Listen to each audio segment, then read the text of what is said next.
Good evening. I'm William Cooper, and you're listening to the Hour of the Time. The BBS is back online, folks, for those of you who are CAGI members. However, we had to purge the user database, so you'll have to log on again, leave a message for the SysOp that you are a CAGI member or a member of the intelligence service, and we will upgrade your board clearance. Now tonight, if you want to check out the board, you won't be able to do anything on it, just look around, but you can leave your message so that we can have you upgraded tomorrow when we move the computer over here. Right now, it is at this phone number, and it's online, 602-333-4578. That's 602-333-4578. Tomorrow morning it will be taken offline. It will be brought to the Research Center and Library, and the new number will be 602-337-2592. That's 602-337-2592.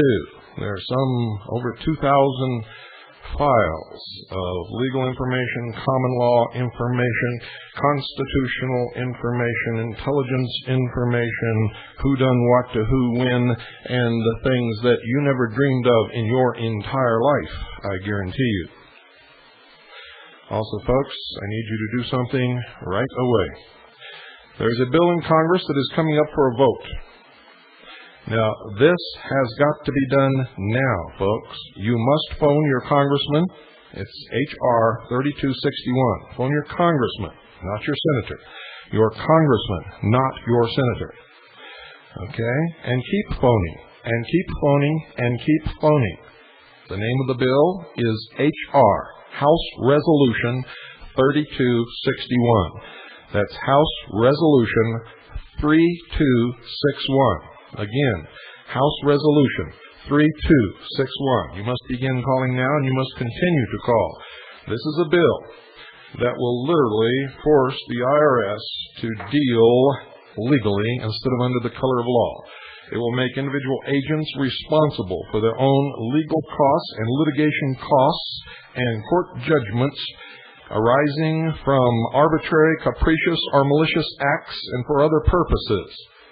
You must press your congressman to pass this bill. You must do it, ladies and gentlemen. If you don't, then you're going to still have a hard time, a hard road ahead with the illegal, unconstitutional, criminal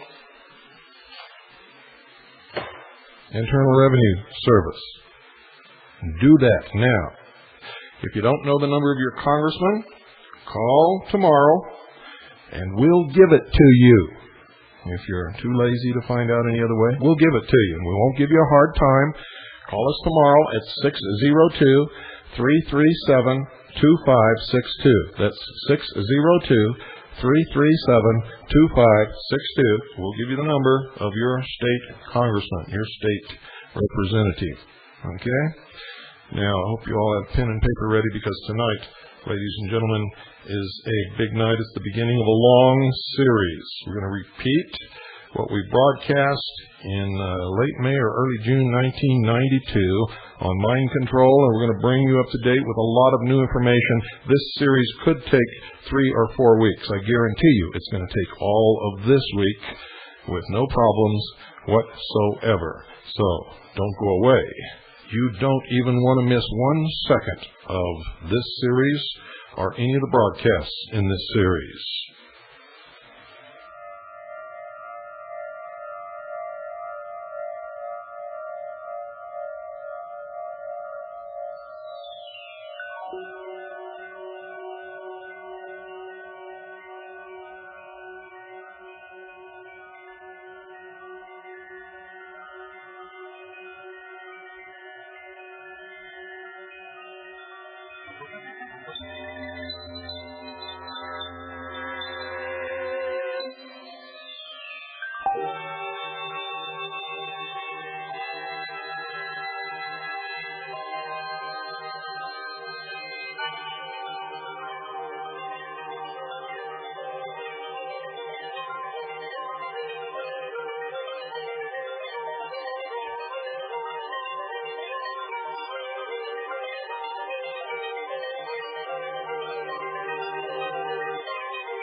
Mind control in America.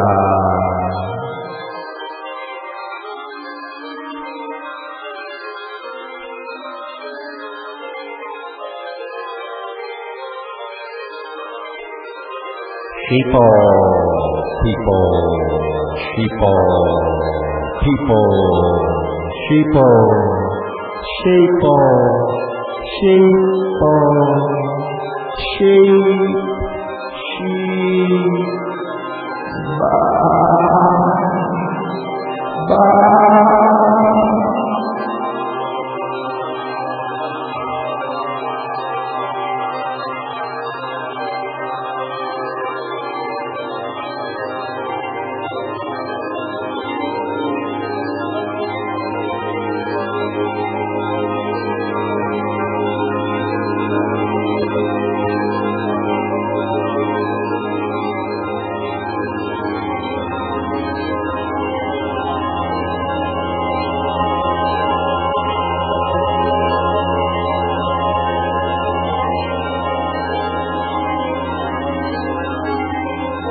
Tonight's broadcast, ladies and gentlemen, is based upon a series of articles in the Napa Sentinel. Between August 1991 and November 1991, the research of William Cooper and the members of the Citizens Agency for Joint Intelligence, many references on the subject, and I'm going to read you a short bibliography.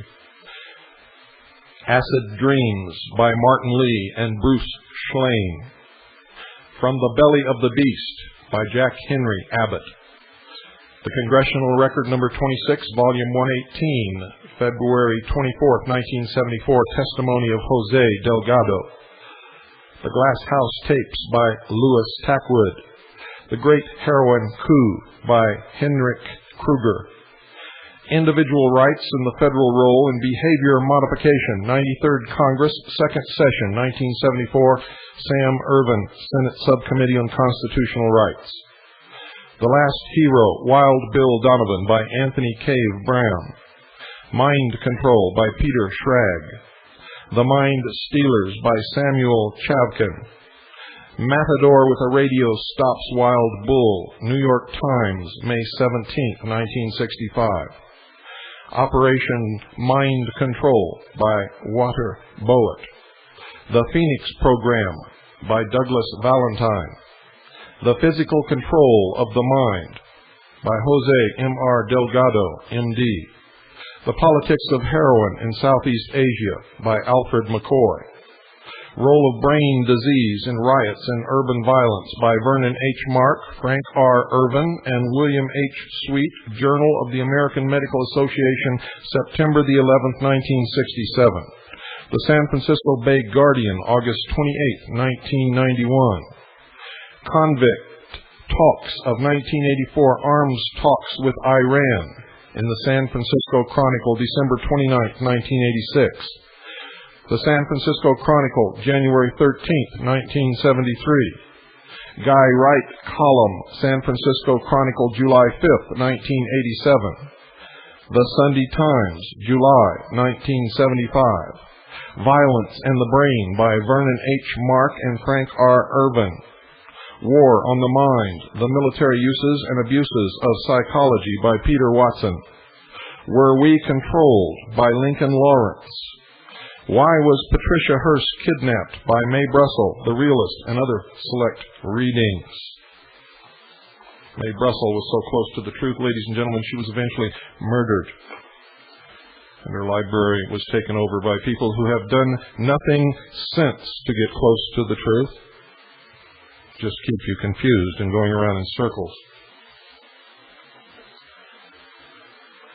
There was just a small news announcement on the radio in early July. After a short heat wave in 1991, 3 inmates of Vacaville, California medical facility had died in non-air-conditioned cells. 2 of those prisoners, ladies and gentlemen, the announcement said, may have died as a result of medical treatment, but no media inquiries were made, no major news stories developed because of these deaths, and no one asked what medical treatment. So what was the reason for these deaths? What was this supposed medical treatment that resulted in the deaths of these 3 inmates? The medical facility indicates, ladies and gentlemen, that they were mind control, or what they call behavior modification treatments. A deeper probe into the death of these 2 inmates unravels a mind-boggling tale of horror that has been part of California penal history for a long, long time.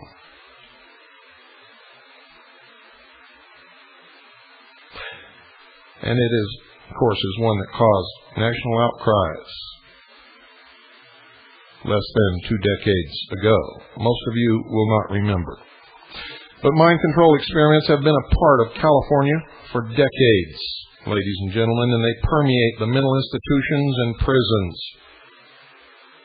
Another very famous location of mind control experiments by the Central Intelligence Agency and others is the nation of Canada. But it's not just in the penal society that mind control measures have been used. You see, minority children were subjected to experimentation at abandoned Nike missile sites. Veterans who fought for American freedom were also subjected to the programs. Without their knowledge, of course. Many veterans who go to the VA for help find themselves subjects of bizarre experiments that sometimes leaves them deranged and helpless for the rest of their life. Funding and experimentations of mind control have been a part of the United States Health, Education, and Welfare Department, the Department of Veterans Affairs, the Central Intelligence Agency through the Phoenix Program, which Bobo Gritz claims to have been a part of, the Stanford Research Institute, the Agency for International Development, the Department of Defense, the Department of Labor, the National Institute of Mental Health, the Law Enforcement Assistance Administration, and the National Science Foundation. California, ladies and gentlemen, has been in the forefront of mind control experimentation. Government experiments also were conducted in the Haight-Ashbury district in San Francisco at the height of the hippie reign. In 1974, Senator Sam Erwin of Watergate fame headed a United States Senate subcommittee on constitutional rights studying the subject of individual rights and the federal role in behavior modification. Though little publicity was given to this committee's investigation, Senator Erwin issued a strong condemnation of the federal role in mind control. That condemnation, however, did not halt mind control experiments. They just received more circuitous funding, and many of them were moved to Canada. Many of the case histories concerning individuals of whom the mind control experiments were used show a very strange concept in the minds of those seeking guinea pigs. You see, those subject to the mind control experiments would be given indefinite sentences. The freedom was dependent upon how well the experiment went, or, of course, how well it didn't go, ensuring that the public would never see the disastrous results. The subject would just be kept incarcerated forever. Forever. One individual, for example, was arrested for joyriding. For joyriding, ladies and gentlemen, given a 2-year sentence and held for mind control experiments. He was held a total of 18 years. Now, here are just a few experiments used in the mind control programs, just brushing the surface, ladies and gentlemen. A naked inmate is strapped down on a board. His wrists and ankles are cuffed to the board, and his head is rigidly held in place by a strap around his neck and a helmet on his head. He's left in a darkened cell, unable to remove his body wastes.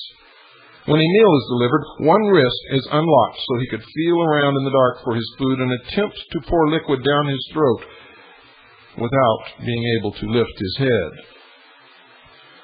Another experiment creates a muscle relaxant. Within 30 to 40 seconds, paralysis begins to invade the small muscles of the fingers, toes, and eyes, and then the intercostal muscles and diaphragm. The heart slows down to about 60 beats per minute. This condition, together with respiratory arrests, sets in for as long as 2 to 5 minutes before the drug begins to wear off. The individual remains fully conscious and is gasping for breath. It is, and I quote, likened to dying. It is almost like drowning, unquote, the experiment states. Another drug induces vomiting and was administered to prisoners who didn't get up on time, or were caught swearing or lying, or even not greeting their guards formally. The treatment brings about uncontrolled vomiting that lasts from 15 minutes to an hour, accompanied by a temporary cardiovascular effect involving changes in the blood pressure.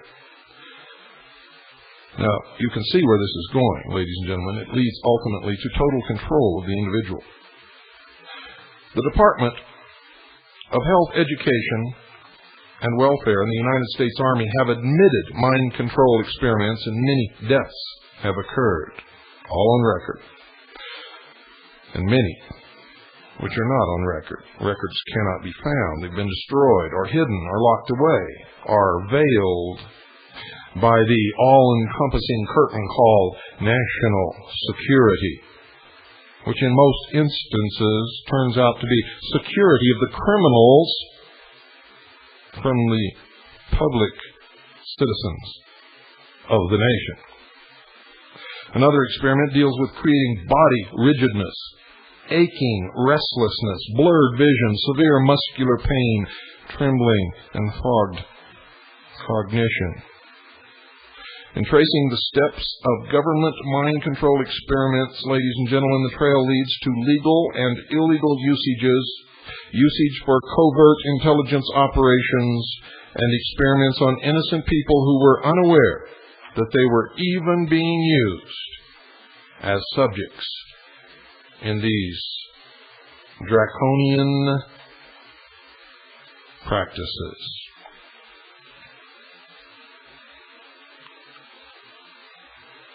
There was a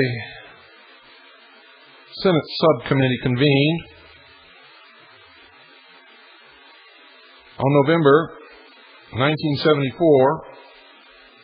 The Subcommittee on Constitutional Rights investigated federally funded behavior modification programs with emphasis on federal involvement in and the possible threat to individual constitutional rights of behavior modification, especially involving inmates in prisons and mental institutions. Can you imagine being mentally ill to where you cannot make your own decisions? You're in a state of torment, indecision, and confusion already. And someone singles you out and begins to use you against your will, without your capacity to really even know what is happening, in one of these terrible experiments, which can lead to total insanity with the hope of no cure ever, and many, many other side effects and results and outcomes. The Senate committee, ladies and gentlemen, was appalled. Can you imagine that? They were appalled after reviewing documents from the following sources. The Neuro Research Foundation's study entitled The Medical Epidemiology of Criminals, the Center for the Study and Reduction of Violence from UCLA, and the Closed Adolescent Treatment Center.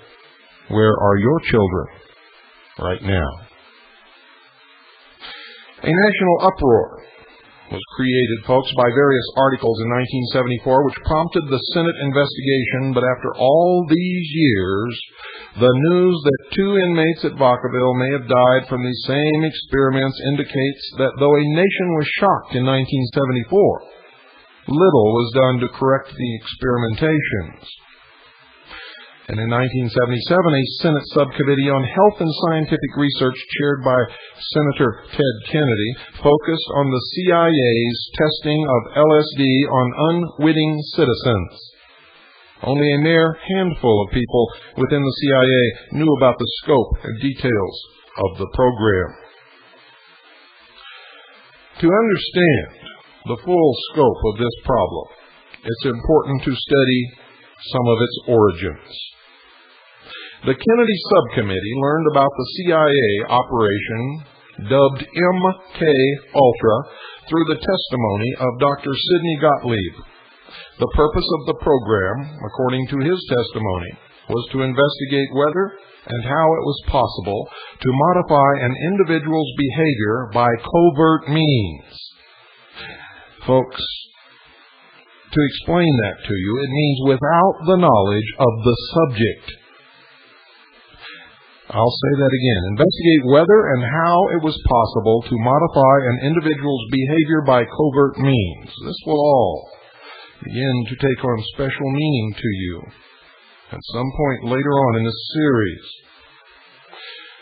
Claiming the protection of the National Security Act, Dr. Gottlieb was unwilling to tell the Senate subcommittee what had been learned or gained by these experiments. He did state, however, that the program was initially engendered by a concern that the Soviets and other enemies of the United States would get ahead of the United States in this field. Through the Freedom of Information Act, researchers are now able to obtain documents detailing the MK Ultra program and other Central Intelligence Agency behavior modification projects in a special reading room located on the bottom floor of the Hyatt Regency in Roslyn, Virginia. The most daring phase of the MK Ultra program involving slipping unwitting American citizens LSD in real-life situations. The idea for the series of experiments originated in November of 1941 when William Donovan, also called Wild Bill Donovan, Knights Templar, member of the Knights of Malta, founder and director of the Office of Strategic Services, OSS, the forerunner of the Central Intelligence Agency during World War II. At that time, the intelligence agency invested $5,000 for the Truth Drug Program. Experiment with scopolamine and morphine proved both unfruitful and very dangerous. The program tested scores of other drugs, including mescaline, barbiturates, benzedrine, cannabis, indica, to name a few. Now, the United States was highly concerned at that time over the heavy losses of freighters and other ships in the North Atlantic, all victims of German U-boats. Information about German U-boat strategy was desperately needed, and it was believed that the information could be obtained through drug-influenced interrogations of German naval POWs, of course, in direct violation of the Geneva Accords. Tetrahydrocannabinol acetate, a colorless, odorless marijuana extract, was used to lace a cigarette or food substance without detection. Initially, the experiments were done on volunteer United States Army and OSS personnel, and testing was also disguised as a remedy for shell shock. Veterans who were shell-shocked, who went for treatment, were not told that they were being used as guinea pigs. The volunteers became known as Donovan's Dreamers. The experiments were so hush-hush that only a few top officials knew about them. President Franklin Roosevelt was aware of the experiments, and the truth drug achieved mixed success. The experiments were halted when a memo was written. Quote, "The drug defies all but the most expert in search analysis, and for all practical purposes can be considered beyond analysis," unquote. The OSS did not, however, halt the program. For in 1943, field tests of the extract were being conducted despite the order to halt them. Now they are intentionally disobeying direct orders. The most celebrated test was conducted by Captain George Hunter White, an OSS agent and ex-law enforcement official, who on August Del Grazio, also known as Augie Dallas, also known as Del, also known as Little Augie, a New York gangster. Cigarettes laced with the acetate were offered to Augie without his knowledge of the content. Augie, who had served time in prison for assault and murder, had been one of the world's most notorious drug dealers and smugglers. He operated an opium alkaloid factory in Turkey, and he was a leader in the Italian underworld on the Lower East Side of New York. Under the influence of the drug, Augie revealed volumes of information about the underworld operations, including the names of high-ranking officials who took bribes from the mob. These experiments led to the encouragement of Wild Bill Donovan, and a new memo was issued, and I quote, "Cigarette experiments indicated that we had a mechanism which offered promise in relaxing prisoners to be interrogated," end quote. Now, when the OSS was disbanded after the war, Captain White continued to administer behavior-modifying drugs, and in 1947 the Central Intelligence Agency replaced the OSS. White's service record indicates that he worked with the OSS, and by 1954 he was a high-ranking Federal Narcotics Bureau officer who had been loaned to the Central Intelligence Agency on a part-time basis. White rented an apartment in Greenwich Village, equipped with one-way mirrors, surveillance gadgets, and disguised himself as a seaman. White drugged his acquaintances with LSD and brought them back to his apartment. In 1955, the operation shifted to San Francisco. In San Francisco, safe houses were established under the code name Operation Midnight Climax. Midnight Climax hired prostitute addicts who lured men from bars back to the safe houses after their drinks had been spiked with LSD. White filmed the events in the safe houses. The purpose, ladies and gentlemen, of these national security brothels was to enable the Central Intelligence Agency to experiment with the act of lovemaking for extracting information from men. The safe house experiments continued until 1963, until Central Intelligence Agency Inspector General John Ehrman criticized Richard Helms, the director of the Central Intelligence Agency and father of the MK Ultra project.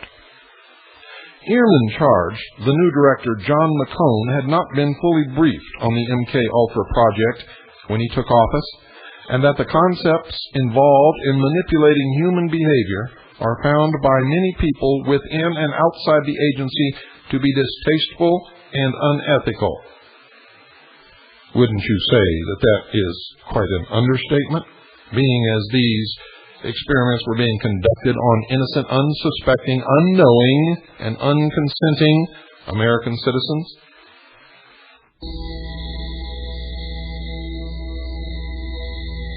Walks and stations of life. He went on to state that the rights and interests of U.S. citizens are placed in jeopardy.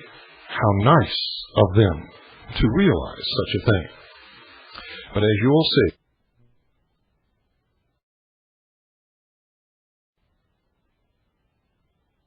foreign. Ehrman's criticisms were rebuffed by Helms, who warned positive operation capacity to use drugs is diminishing owing to a lack of realistic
The hour of the time, ladies and gentlemen, is heard on the Omega satellite network, Galaxy 3, Channel 17, 5.8 wideband audio, and on WWCR worldwide shortwave radio 5.810 megahertz on your dial.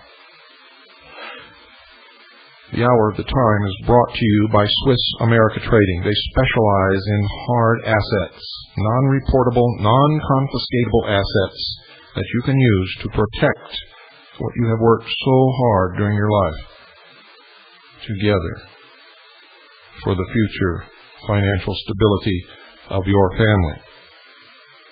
If you've been listening to the hour of the time for very long, you know what is coming in our near future, ladies and gentlemen, and you must prepare for it. Look around now at the faces of your loved ones. If you cannot honestly tell them at this point, at this time, at this very moment, that you have taken positive steps to protect their financial future, then you must call our sponsors and anyone else that you may find who may be able to offer a solution to your problem. Now, if you appreciate the information and the value that you receive from this broadcast, we hope that you will deal with our sponsor, Swiss America Trading. They're the only people that we know of in this particular field that I can back with my personal reputation. It will treat you fairly, and it will make sure that you know everything about your transaction, and will deliver what they say they will deliver. Call them now at 1-800-289-2646. That's 1-800-289-2646. Folks, it'll take a great weight off your shoulders. You'll be prepared, and you won't have to worry, and neither will your family. So do it now. If you don't call our sponsors, call somebody. Make sure that you're prepared. 1-800-289-2646. Do it now. You'll be glad that you did.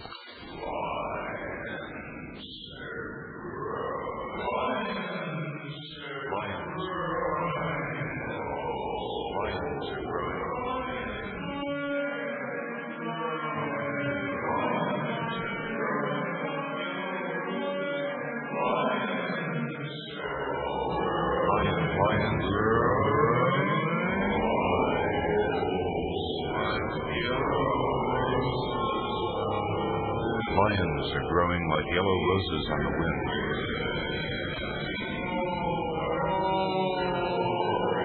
Lions are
Tests, ladies and gentlemen, were necessary, Helms stated, to keep up with the Soviets.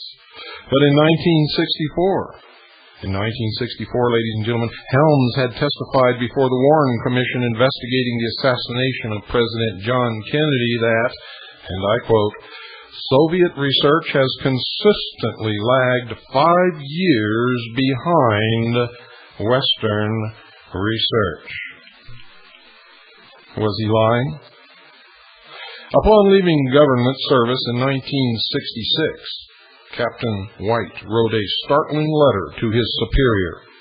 In the letter to Dr. Gottlieb, Captain White reminisced about his work in the safe houses with LSD.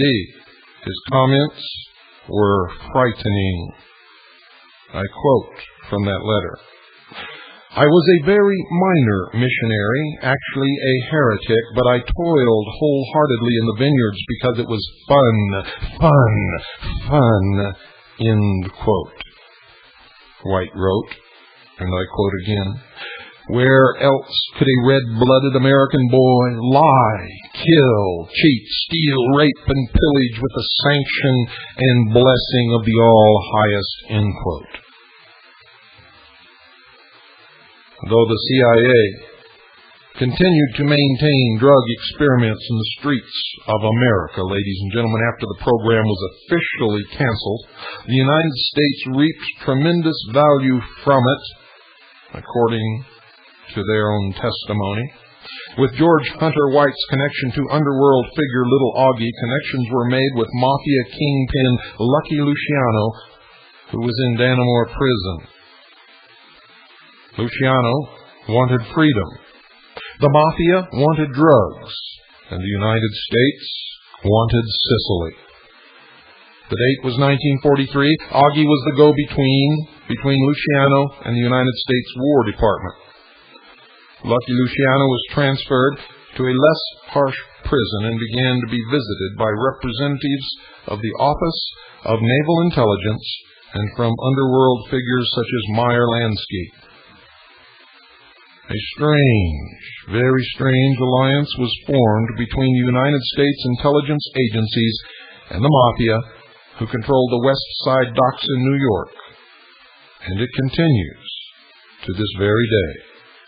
Luciano regained active leadership in organized crime in America with the help of those sworn to protect and defend the Constitution against all enemies, foreign and domestic. The United States intelligence community utilized Luciano's underworld connections in Italy. In July of 1943, Allied forces launched their invasion of Sicily, the beginning push into occupied Europe. General George Patton's 7th Army advanced through hundreds of miles of territory that was fraught with difficulty, booby-trapped roads, snipers, confusing mountain topography, all within close range of 60,000 hostile Italian troops. And all this was accomplished in 4 days. A military miracle, even for General George S. Patton. Senate Estes Kefauver's Senate Subcommittee on Organized Crime asked in 1951 how all this was possible. The answer, ladies and gentlemen, was that the Mafia had helped to protect roads from Italian snipers, served as guides through treacherous mountain terrain, and provided needed intelligence to Patton's army. The part of Sicily which Patton's forces traversed had at one time been completely controlled by the Sicilian Mafia. Under Benito Mussolini smashed it through the force of police repression. Just prior to the invasion, it was hardly even able to continue shaking down farmers and shepherds for protection money. But the invasion changed all this, and the United States of America put the Mafia back into power. And the Mafia went on to play a very prominent and well-documented role in the American military occupation of Italy. The expedients of war opened the doors to American drug traffic and Mafia domination. The partnership between the American intelligence agencies and the underworld has never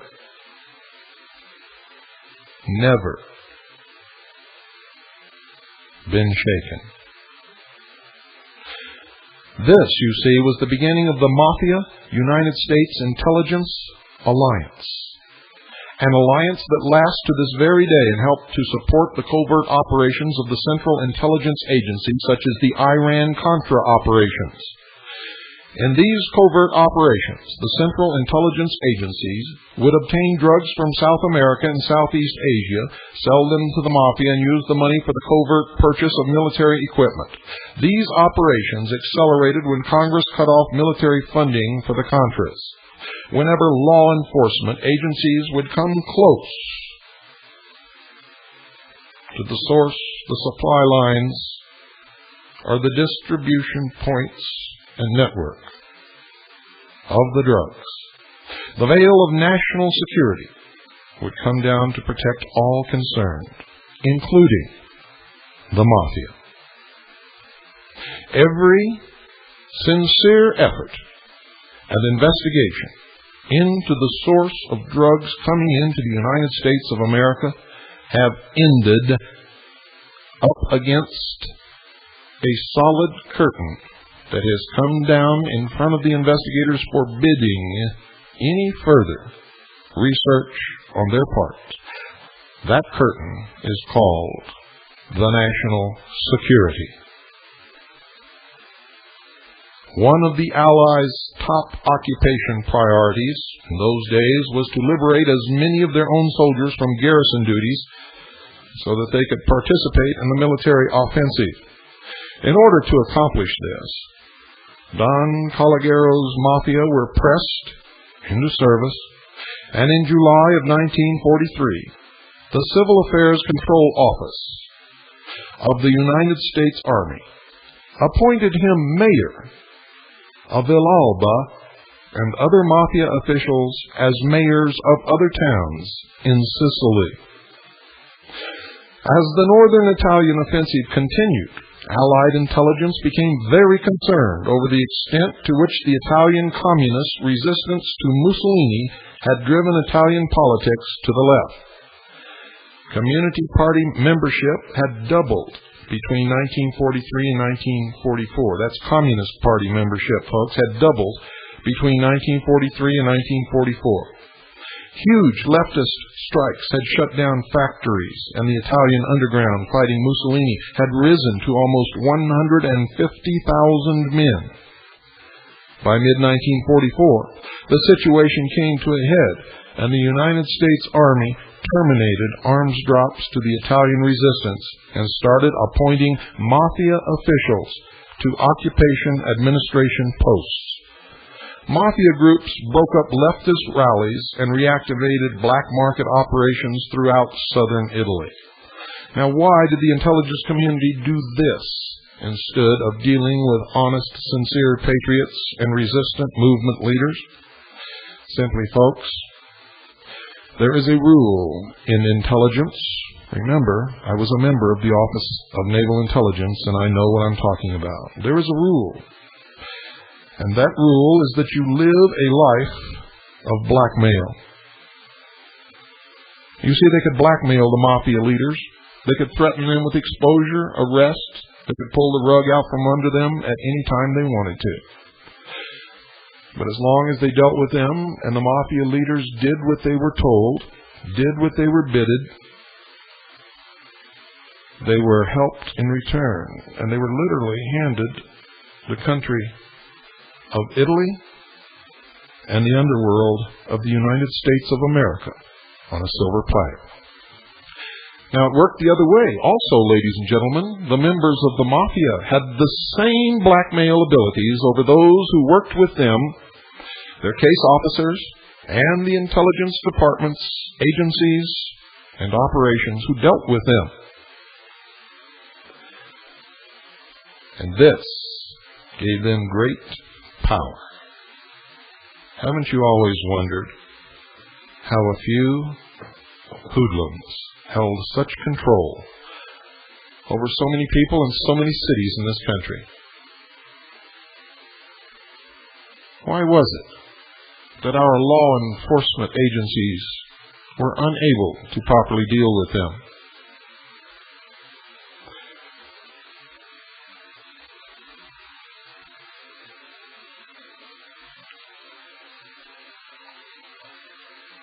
I think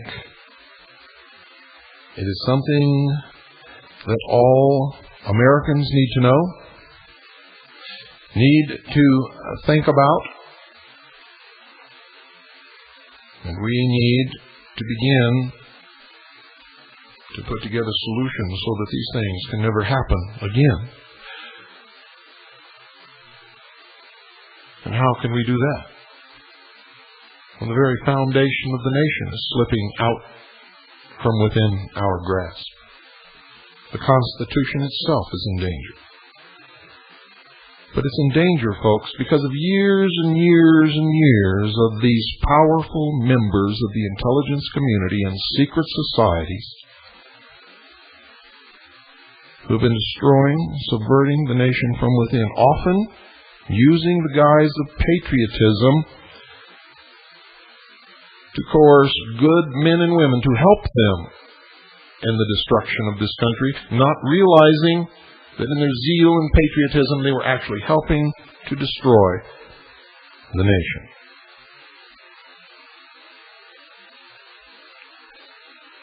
Now, in 1946, Lucky Luciano was released from prison and deported to Italy, where he rebuilt the heroin trade.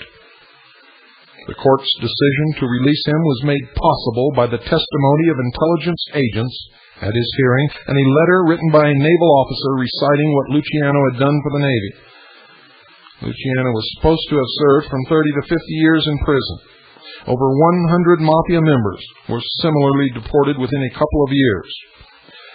Today, the same alliance goes on between the Mafia and the intelligence community, and now law enforcement agencies are included in this strange marriage.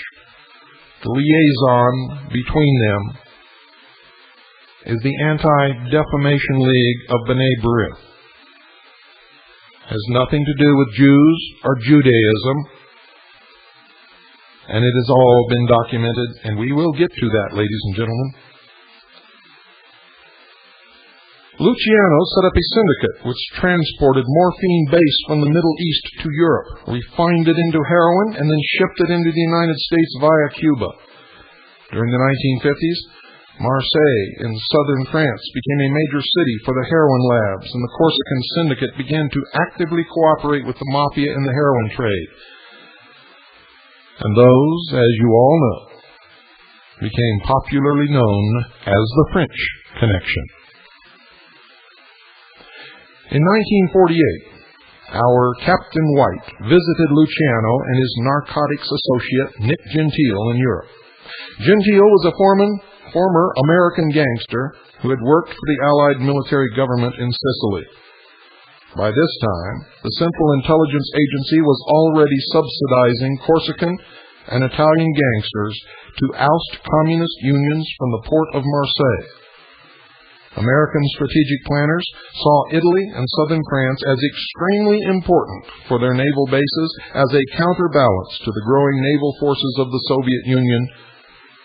CIO AFL organizer Irving Brown testified that by the time the Central Intelligence Agency subsidies were terminated in 1953, the United States support was no longer needed because the profits from the heroin traffic was sufficient to sustain operations.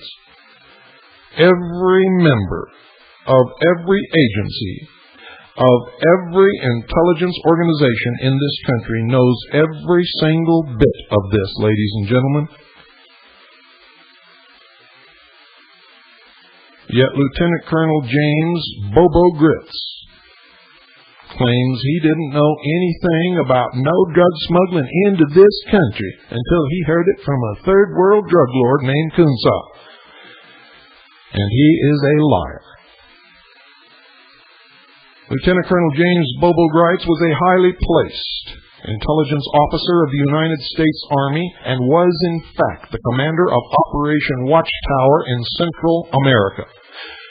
The duties of Operation Watchtower, ladies and gentlemen, was to provide the navigational towers which the drug traffic and arms planes use to fly from their clandestine bases in Central and South America into military and Central Intelligence Agency bases in the United States with their cargo.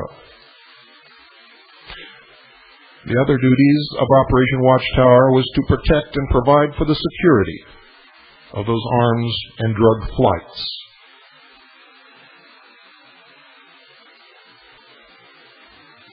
You better wake up, America, because you've been had in more ways than one. And if you continue to be stupid and ignorant and apathetic, you will continue to be had. When Luciano was originally jailed, the United States felt it had eliminated the world's most effective underworld leader, and the activities of the Mafia were seriously damaged. Mussolini had been waging a war since 1924 to rid the world of the Sicilian Mafia. Thousands of Mafia members were convicted of crimes and forced to leave the cities and hide out in the mountains. Mussolini's reign of terror had virtually eradicated the international drug syndicates. Regardless of what you think of his politics, he cleaned up drugs in Italy. Combined with the shipping surveillance during the war years, heroin trafficking had become almost nil. Drug use in the United States before Luciano's release from prison and the strange alliance of the Mafia and the intelligence agencies was on the verge of being entirely wiped out.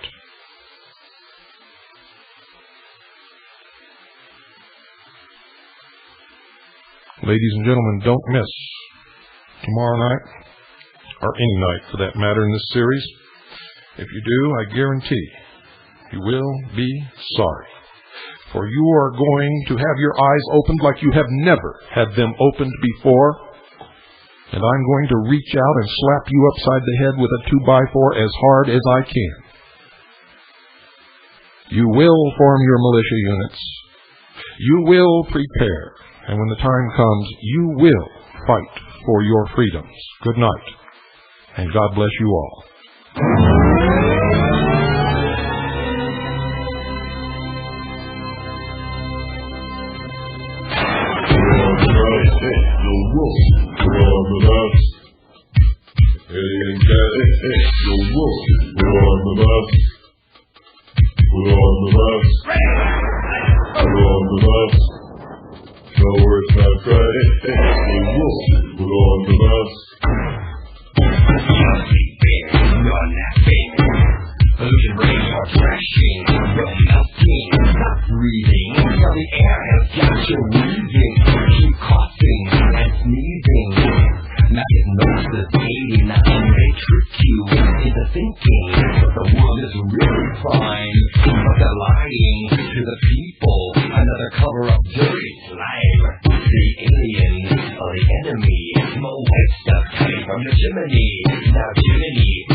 No words, not crush.